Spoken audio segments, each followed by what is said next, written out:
കെറ്റി കഴിഞ്ഞ പാർലമെന്റ് തെരഞ്ഞെടുപ്പിന്റെ കാലത്ത് ഭൂരിപക്ഷമുണ്ടെങ്കിൽ ഭരണഘടന തിരുത്തിയെഴുതുമെന്ന് പ്രഖ്യാപിച്ച RSS നേതാക്കളെ നമ്മൾ കണ്ടു. അതിലും എത്രയോ മുൻപ് തന്നെ ഈ മതേതരത്വവും സോഷ്യലിസവും ഭരണഘടനാ മൂല്യങ്ങളും RSSനെ വിരളി പിടിപ്പിക്കുന്നത് നമ്മൾ കാണുകയാണ്. നോക്കൂ, വാസ്തവത്തിൽ ജനാധിപത്യത്തിന്റെ ഏറ്റവും മഹനീയത എന്ന് വിശേഷിപ്പിക്കുന്ന ഈ മൂല്യങ്ങൾ RSSനെ ഇത്ര കണ്ട് പേടിപ്പിക്കുന്നത് എന്തുകൊണ്ടാണ്? RSS വിഭാവനം ചെയ്യുന്ന രാഷ്ട്രം ഹിന്ദു രാഷ്ട്രമാണ്.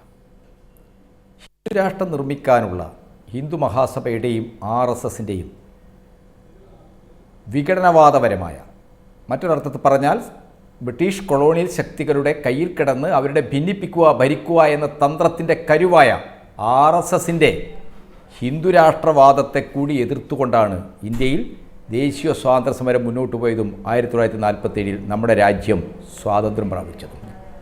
1925 തന്നെ RSS രൂപം കൊണ്ട അതേ വർഷം തന്നെ ഇന്ത്യൻ കമ്മ്യൂണിസ്റ്റ് പാർട്ടിയുടെ കേന്ദ്ര committee Hindu Muslim problems in India എന്ന പേരിൽ വളരെ വിഖ്യാതമായ ഒരു ലഘുലേഖ പ്രസിദ്ധീകരിക്കുന്നുണ്ട്. ആ ലഘുലേഖയിലൂടെ പറഞ്ഞത് ഇന്ത്യ ഹിന്ദു രാഷ്ട്രമോ മുസ്ലിം രാഷ്ട്രമോ ആകരുത്, അതാകാതിരിക്കാൻ ഇന്ത്യയുടെ സ്വാതന്ത്ര്യ സമരത്തെ നയിക്കുന്ന ഇന്ത്യൻ നാഷണൽ കോൺഗ്രസ് കടുത്ത നിലപാട് മുസ്ലിം ലീഗിനോടെന്ന പോലെ ഹിന്ദു മഹാസഭയോടും ഇപ്പോൾ രൂപം കൊണ്ടിരിക്കുന്ന RSSനോടും സ്വീകരിക്കണമെന്നാണ്.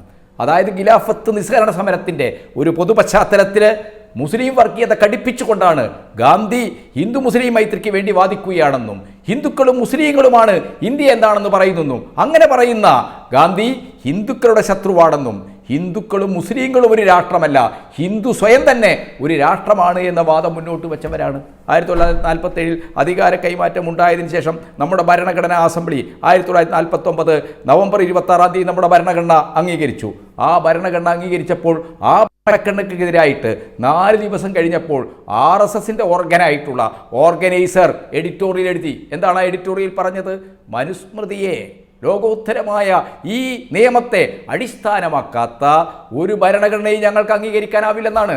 മനുസ്മൃതി എന്ന് പറയുന്നത് ജാതിയാധിഷ്ഠിതമായ, വർണ്ണാശ്രമധർമ്മങ്ങളിൽ അധിഷ്ഠിതമായ ഒരു പ്രത്യയശാസ്ത്രത്തെ മുന്നോട്ട് വെക്കുന്ന വളരെ പ്രതിലോമകരവും മനുഷ്യത്വരഹിതവുമായ ഒന്നാണ്. ആ നിയമം നമ്മുടെ രാജ്യത്തിൻ്റെ നിയമമാക്കണം. അതിനെ അവലംബമാക്കിയാണ് നമ്മുടെ രാജ്യത്തിനൊരു നിയമം ഉണ്ടാക്കേണ്ടത്.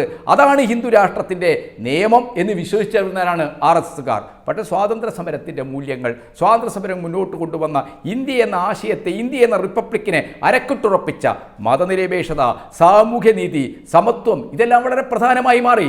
ഇപ്പോൾ എന്താണ് ദത്താത്രേയ ഹോസ്ലെ ഇന്നലെ ഡൽഹിയിൽ പറഞ്ഞത്? അദ്ദേഹം പറഞ്ഞത് പിന്നീട് 42ാം ഭരണഘടനാ ഭേദഗതിയിലൂടെ, അത് അടിയന്തരാവസ്ഥയിൽ സംഭവിച്ചാണ്, കടന്നു വന്നാണ് സോഷ്യലിസവും മതനിരപേക്ഷവും എന്നാണ്. തീർച്ചയായിട്ടും ആമുഖത്തിൽ മതനിരപേക്ഷതയും സോഷ്യലിസവും ഒക്കെ എഴുതി ചേർക്കുന്നത് 1976 ഭരണഘടനാ ഭേദഗതിയിലൂടെയാണ്, അതിൽ സംശയമില്ല. പക്ഷേ ഭരണഘടനയുടെ തത്വങ്ങൾ, ഭരണഘടനയിലെ അനുച്ഛേദങ്ങൾ, വ്യവസ്ഥകൾ, ഇതെല്ലാം വായിച്ചു നോക്കുന്ന ഒരാൾക്കറിയാം സാമൂഹ്യനീതിയെയും സമത്വത്തെയാണ് ലക്ഷ്യം വെക്കുന്നത്.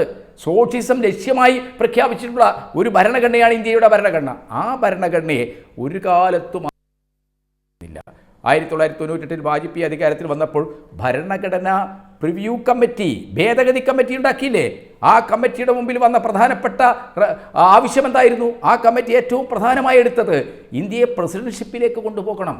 ആ രീതിയിൽ ഇന്ത്യയുടെ ഇന്നത്തെ പാർലമെന്ററി ജനാധിപത്യ സംവിധാനത്തെ ആകെ, തെരഞ്ഞെടുപ്പ് സമ്പ്രദായത്തെ ആകെ മാറ്റുന്ന, അതിനെയൊക്കെ അട്ടിമറിക്കുന്ന ഭരണഘടനാ ഭേദഗതിക്കുള്ള നിർദ്ദേശങ്ങളാണ് വാജ്പേയിയുടെ കാലത്ത് മുന്നേ. അതിനെ അതിശക്തമായി ഈ രാജ്യത്തെ മതനിരപേക്ഷ ശക്തികൾ എതിർത്തു എന്ന് മാത്രമല്ല, അന്നത്തെ ആദരണീയനായ ഇന്ത്യയുടെ പ്രസിഡന്റ്, രാഷ്ട്രപതി KR നാരായണൻ നമ്മുടെ റിപ്പബ്ലിക് ദിനത്തിൽ വളരെ ശക്തമായി പറഞ്ഞു, ഭരണഘടന ഭേദഗതി ചെയ്യാനുള്ള ഒരു നീക്കവും അനുവദിക്കാൻ പറ്റില്ല.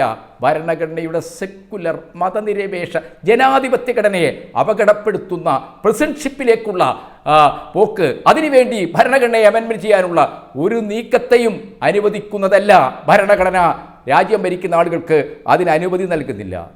അദ്ദേഹത്തെ പോലെ നട്ടലുള്ള ഉറച്ച നിലപാടുകളുള്ള ഒരു രാഷ്ട്രപതി അന്ന് വാജ്പേയി സർക്കാരിനെ താക്കീത് ചെയ്തു. ഇന്നിപ്പോൾ തങ്ങൾക്ക് ലഭ്യമായ കേന്ദ്രാധികാരം ഉപയോഗിച്ച് ഭരണഘടന ഇല്ലാതാക്കാനുള്ള നീക്കമാണ് ഓരോ ഘട്ടത്തിലും നടത്തിക്കൊണ്ടിരിക്കുന്നത്.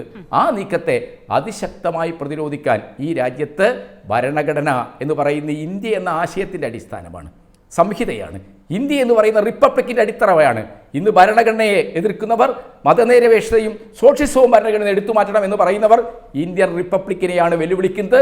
ഇന്ത്യൻ റിപ്പബ്ലിക്കിനെ തകർക്കാനുള്ള ഹിന്ദു രാഷ്ട്ര അജണ്ട നടപ്പാക്കാനുള്ള നീക്കമാണ് നടത്തുന്നത്. 98-ൽ അവർക്ക് സാധിക്കാത്ത കാര്യം പിന്നീട് ബാബരി മസ്ജിദ് തകർത്തതിന് ശേഷം വിശ്വ ഹിന്ദു പരിഷത്ത് അവരുടെ സമിതി ഒരു കമ്മീഷൻ വെച്ചല്ലോ, സ്വാമി മുക്താനന്ദ സരസ്വതി യുടെ നേതൃത്വത്തിൽ. ആ കമ്മിറ്റി എന്താ പറഞ്ഞത്? ഭരണഘടനയുടെ സോഷ്യലിസം, മതേതരത്വം, സാമൂഹ്യനീതി, എല്ലാ സമത്വാശയങ്ങളുടെയും അടിസ്ഥാനമായിരിക്കുന്ന വ്യവസ്ഥകൾ ഇല്ലാതാക്കി ഈ രാജ്യത്ത് ആര്യഭൂതകാലത്തിൻ്റെ, ആര്യവംശീകാരത്തിൻ്റെതായ ഒരു ഭൂതകാലത്തിൻ്റെ മൂല്യങ്ങളിൽ അധിഷ്ഠിതമായ ആ നിർദ്ദേശങ്ങളിൽ അശോകസ്തംഭം പോലും രാജ്യത്തിൻ്റെ ദേശീയ പതാകയുടെ ചിഹ്നമാകാൻ പാടില്ല, ദേശീയ ചിഹ്നമാകാൻ പാടില്ല.